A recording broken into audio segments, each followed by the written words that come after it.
certainly not least, Robert Benny Woodson. Benny graduated from Las Plumas High School in 1963, its first graduating class ever. Benny was an outstanding athlete, lettering in football and track, as well as being a member of Block LP for 2 years and OHS for 2 years.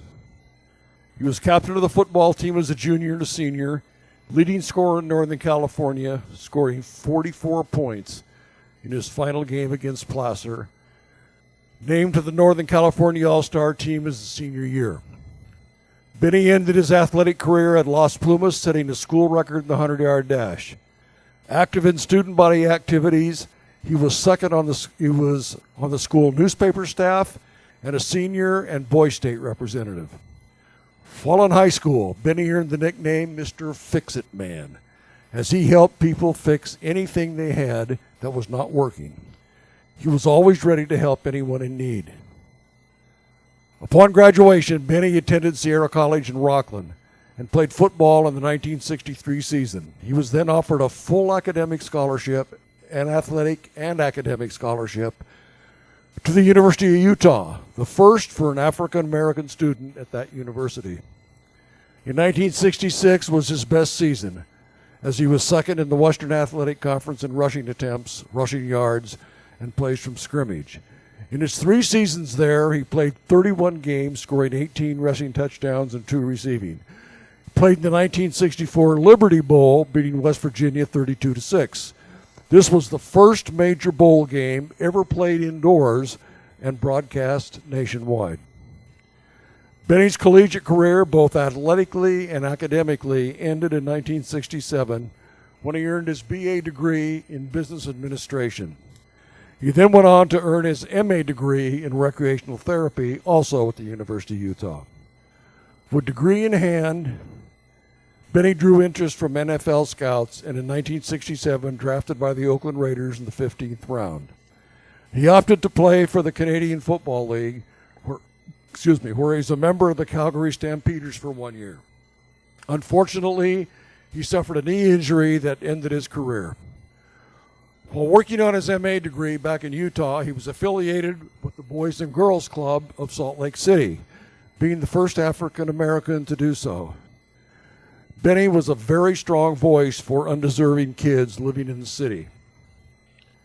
While in Salt Lake, he owned several businesses and was a scout for the San Francisco 49ers. He also ran for mayor of Salt Lake City in '72, primary, and was not elected. A quote from Benny's obituary: agape, I hope I pronounced that correctly, A-G-A-P-E, agape, as he was often called by family and friends, was also known for his humor and generosity. At a moment's notice, he would readily assist those in need. This often took the form of giving the clothes off his back, even the shoes off his feet, as well as feeding friends or strangers. Benny passed away on June 6, 2017, survived by his sons Chris and family and another son, Dimitri. Please welcome Chris Woodson, who will accept induction for his father, Benny Woodson, into the Oroville High School Hall of Fame.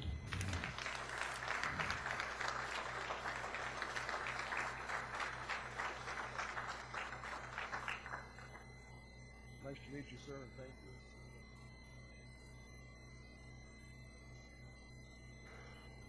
Good to see all you guys. Thanks for coming out. This was interesting for me sitting here. I've always lived my life based on my dad's accomplishments, especially in sports, being a young man, and there's a lot to look up to. He was very accomplished in just about every sport that he ever played. So it really drove me, and I think I've passed that competitiveness on to my own children as well.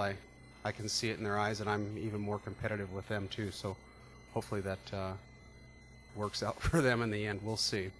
But really, I'm just sitting here listening tonight, and really I just wanted to come up and honor my dad. He was a honorable man, and served his community and served his family and his friends, and really gave of himself to everyone that he came around and met. And I just hear that, throughout everyone coming up here and, talking about, their special family members here or themselves. People need to be honored. I believe very highly in honor, and I just hear it tonight. And really, it's really special to me just to see that. I think honor's a thing that's missing in our society, and it's very nice that we can come together and focus on people who've done very well in their lives and passed on to the generations that are beneath them and the ones above them as well. So just thank you for the opportunity for me to get up and say some words, and special thanks to the committee and to the people who inducted my father as well and made that a possibility for him. We're thankful as the Woodson family and the families that he's touched as well. Thank you.